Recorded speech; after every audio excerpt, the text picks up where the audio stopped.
All right, well, I'm here with Emily at the Secular Student Alliance Conference in Little Rock, Arkansas. Have you been to Little Rock before? I have not. No, I went to last year's Secular Student Alliance Conference, though, in St. Louis, but I have not been to Little Rock. Nice. So this is my first time. Okay. And you are, how long have you been in SSA?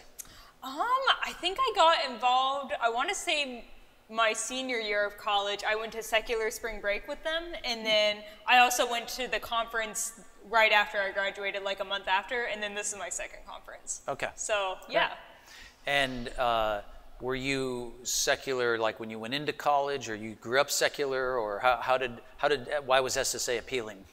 Yeah, so I grew up Mormon. I grew up Mormon, when I was my childhood. Probably when you were a child, yeah. Yeah, yeah. Since you grew up in a Mormon family. And was there just your parents, or were there like cousins and uncles and aunts and stuff like that were all Mormon? So actually just my mom is Mormon, on all of my mom's side is. So on my dad's side, they're pretty secular. Technically my dad did grow up Episcopalian, and when I was in elementary school, I think he went to church, but toward the end, I think he gradually became more secular and he kind of stopped. And at this point, I haven't asked him lately, what his thoughts are, on church, or where he stands in his spiritual life journey, but I would imagine he's pretty secular at this point, because it just hasn't really came up much. So yeah. Okay. Yeah. So she was really more the Mormon influence. And they're married? No, my parents actually got divorced when I was in first grade. But okay, so when you were young. My parents divorced when I was in kindergarten. Oh, right, yeah. Yep. So and same thing. Similar. My mom was more irreligious, more secular, and my dad was Catholic. And my siblings and I went with my mom. So. You know, other than an occasional holiday or an occasional crisis in the family or something, it felt like we were pretty just irreligious and secular. So, yeah. But you were actually going to a Mormon church or whatever regularly when you were growing up still with your mom, or? Yeah. When I grew up, the first little bit, I think they had more split custody. So sometimes I would go to an Episcopal church with my dad, and then a Mormon church with my mom, every other weekend. But toward the end, I think I ended up being with my mom slightly more, so I ended up going more to the Mormon church, maybe into early adulthood, and then I think maybe around, I want to say around high school was when I started having doubts about it. Both, or one, or? Honestly, I think it started off with Mormonism before Christianity as a whole.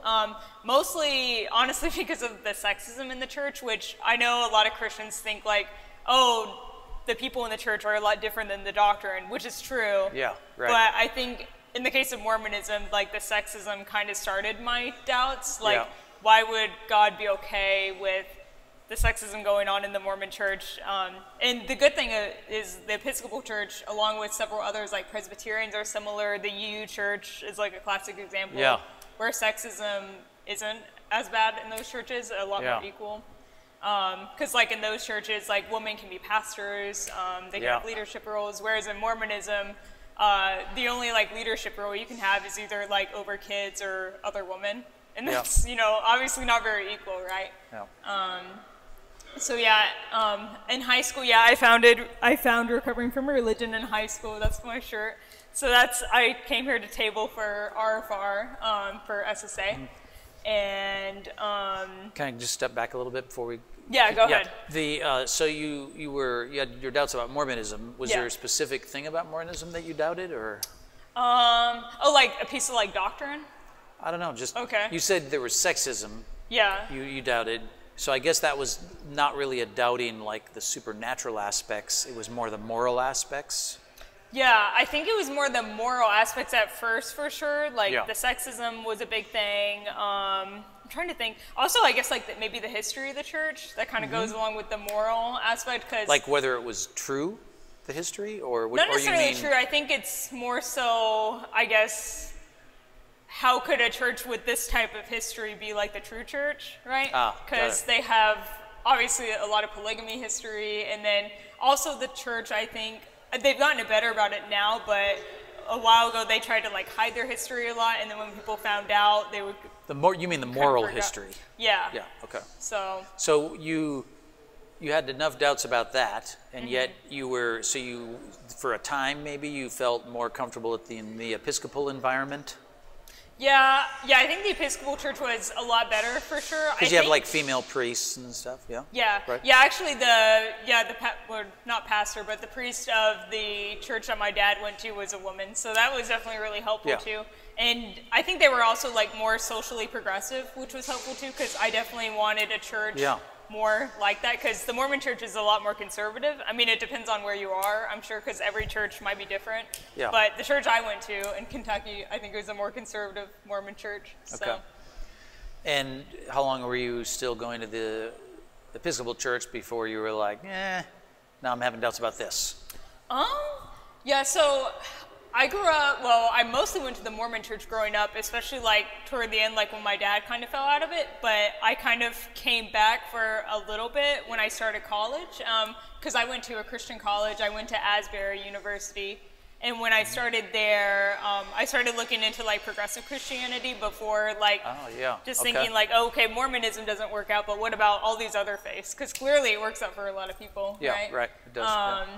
So yeah, I kind of went back to the Episcopal Church for a little bit. I didn't go for a super long time, because I think it was like maybe around then it was more like the supernatural aspect I was doubting rather than the moral aspect. So. Okay. And how long before that changed? Or what changed it? How long was I going to like an Episcopal church? Yeah, you were sort of thinking of like, well, I guess I'm a progressive Christian or something. Something to that effect. Probably like maybe my freshman year of college, I think. Okay. So like when I was starting out, especially like going to chapel, because at Asbury we have chapel 3 times a week that we have to go to, and that kind of made me curious a little bit, because growing up Mormon, like the chapels were very different in like an evangelical setting. Yeah. So it kind of got me curious, like how different evangelical churches approach it, because I guess when I say evangelical, I just mean anything that's not Mormon, right? Okay, you're right. Yeah. So yeah, that was pretty interesting, and that's kind of what got me interested in trying an Episcopal church again, like kind of on my own instead of like just with my dad. Yeah. So. And then somewhere in the middle of college, you were like, I don't believe any of it. Yeah, I think then, I guess. What were the triggers for that, or what was involved in that kind of experience? That's a good question. I think, I guess I just kind of thought about it more from like a logistic point of view, because I applied like skepticism a little bit to Mormonism, and I guess I kind of thought the same thing about this. Started applying it. No, you weren't like watching YouTube videos on this stuff, or reading the Bible yourself, or what were you? You were just sort of intuitively or internally, whatever the term is for it, thinking, I just suddenly doubt this. I'm here, but I don't feel like I believe any of this. So I'm not trying to tell you your story. I'm asking. Yeah. No, it was definitely more mental. Like, I mean, I think eventually I did. I remember finding, because I found The Friendly Atheist, and that was around the time the Ark came about. So I think the Ark coming about helped my doubt journey, I guess, a little bit, because a lot of people had commentary about that, and that was in Kentucky, so that was kind of interesting to hear about. Okay, so that's interesting. So I don't know if like the Ark, meaning you were hearing them talk about it in a way that made it seem silly, and it makes you feel like, why would I believe this? So did you go and like read Genesis then, the account of the Ark, or were you just thinking in terms of the Ark is I know there's a like in Kentucky. They've built an ark, which is the scale of the ark according to Genesis, right? Mm-hmm. And then they have tours. Mm-hmm. Okay, but I'm saying, did you like at that time were you thinking, I really want to know like what Genesis actually says and what I think, or were you just listening to The Friendly Atheist and that's it? I did read some. Well, actually, growing up Mormon, I guess this kind of circles back a little bit. This is just a side note. I don't know if it's super relevant, but they're more of a King James Bible only type of church.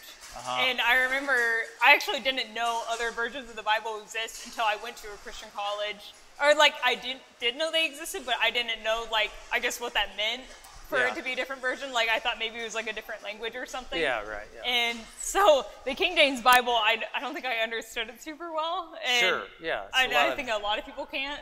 These and thous and stuff. Mm-hmm.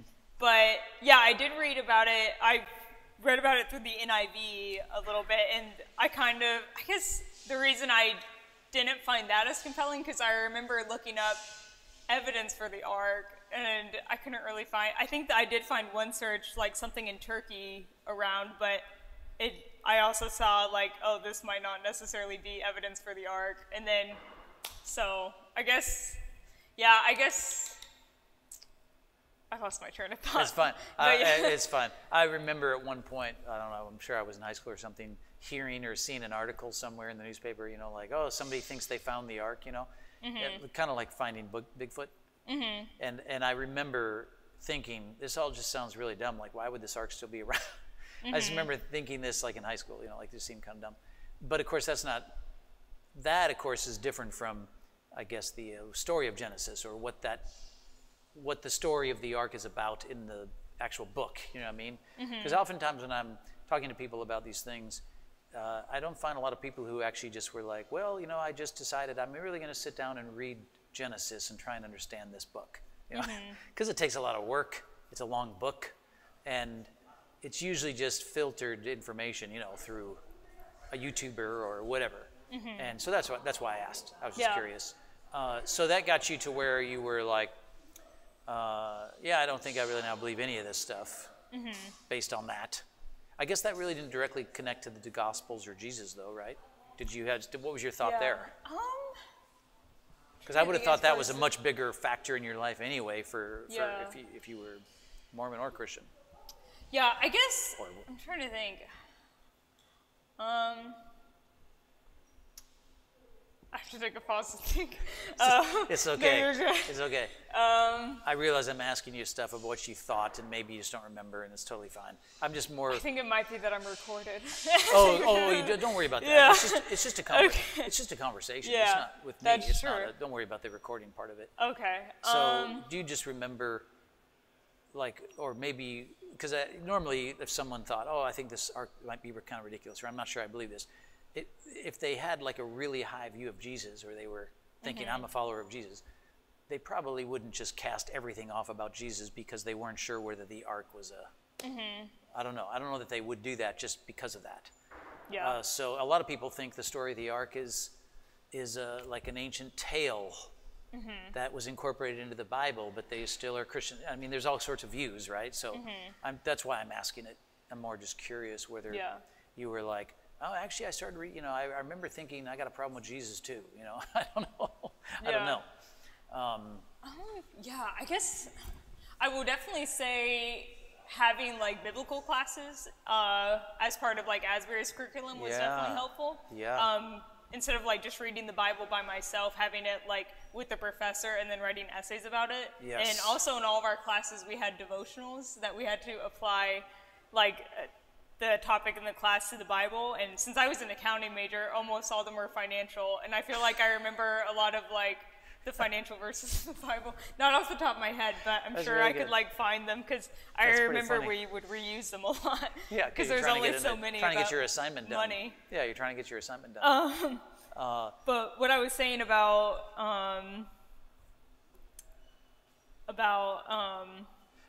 learning about the Gospels, that was helpful for sure.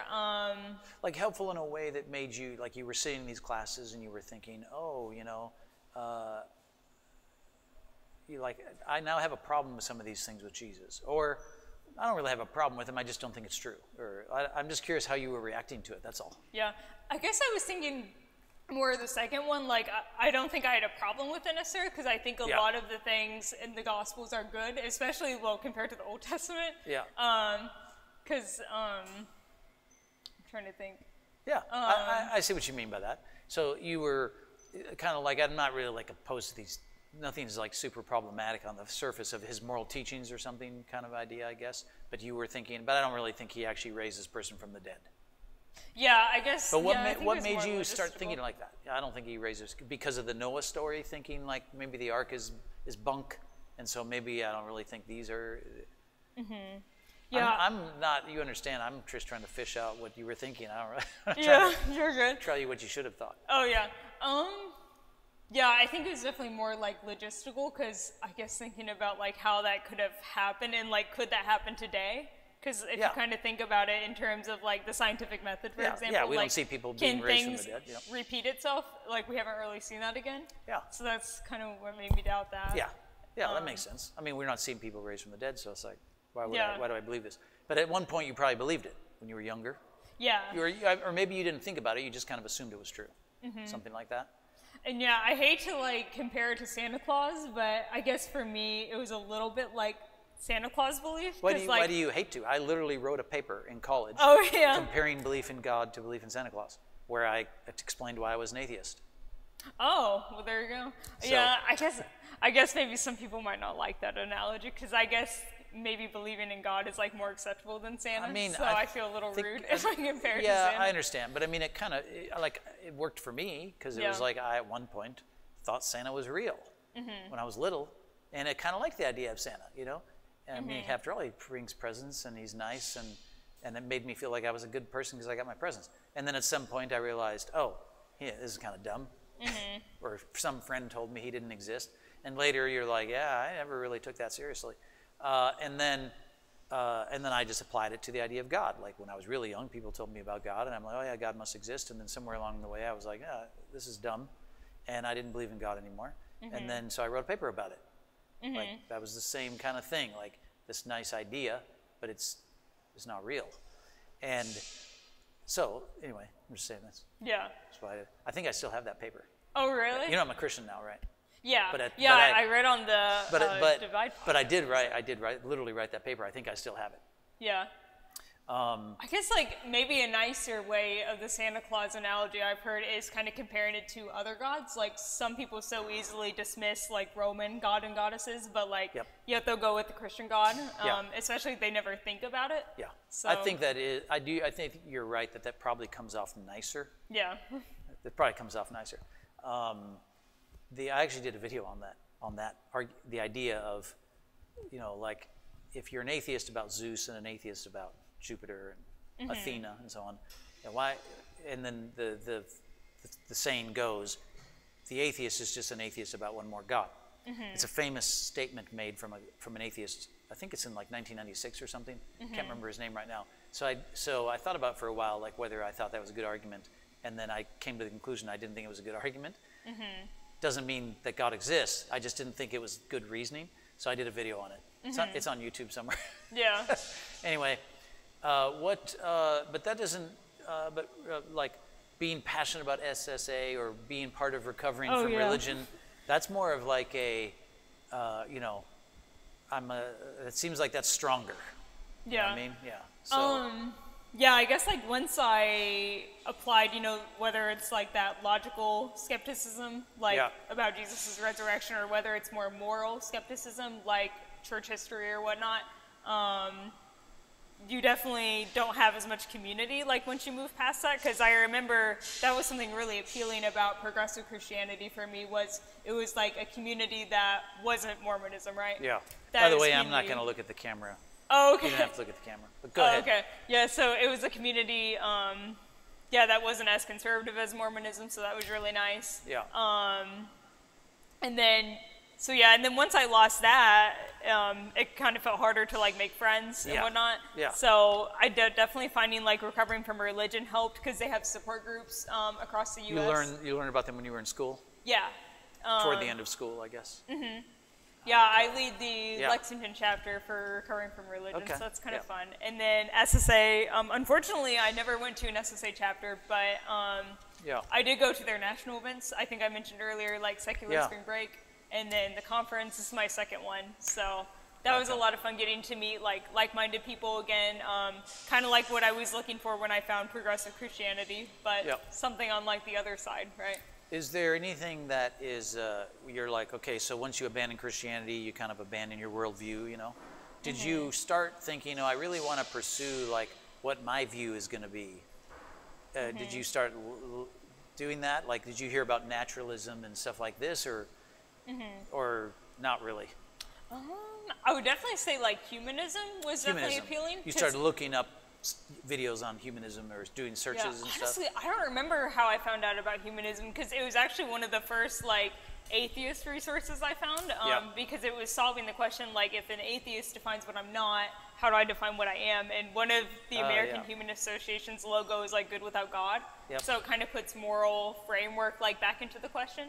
And actually I go to weekly dinners with an American Atheist / American Human Association chapter, so that's pretty fun, and we talk about it a lot, and we actually get, I think, magazine subscriptions from them, so sometimes we bring that to dinner and talk about it, so that's kind of fun to bring like community to humanism, like in addition to like SSA, right?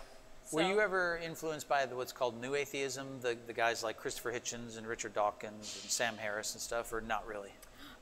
Not too much. I never really listened to them. They're from like the early 2000s, you know.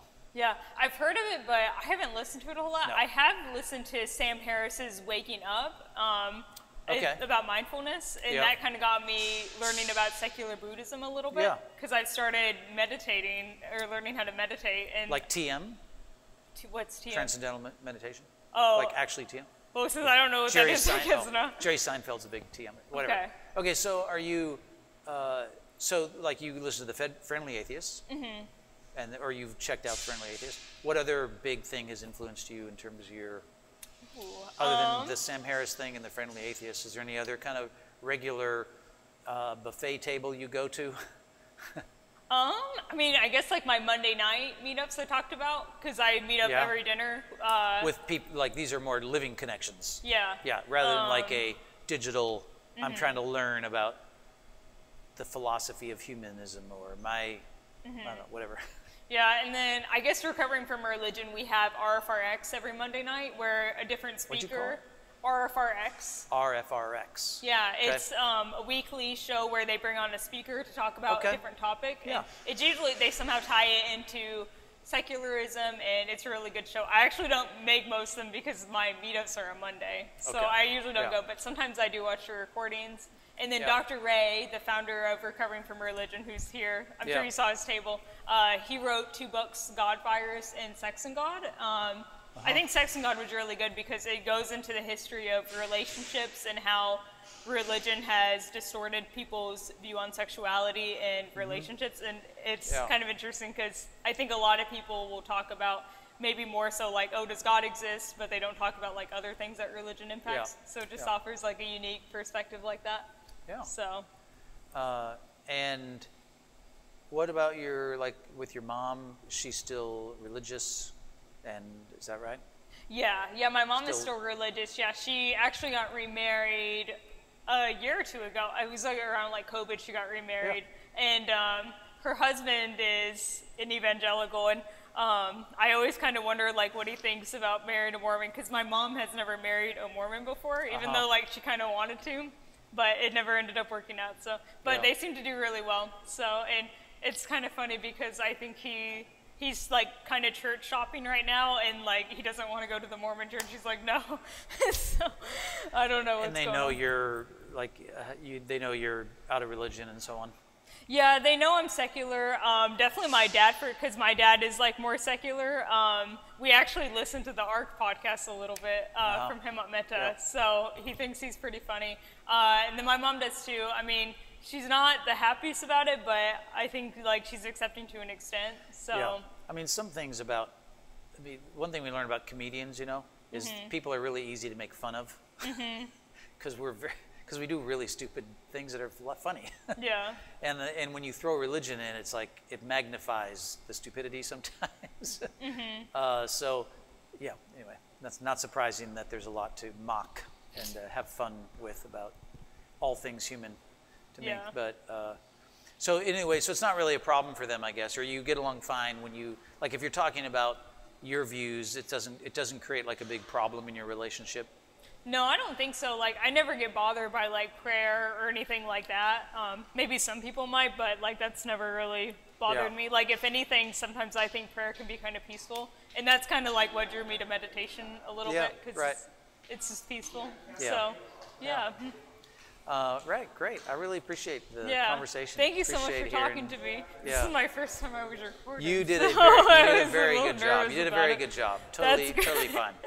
That's good. Maybe it would have been different if I wasn't recorded, but I'm glad I did a good job. You did just fine. Thanks. That's good. Thank you so much. I appreciate it.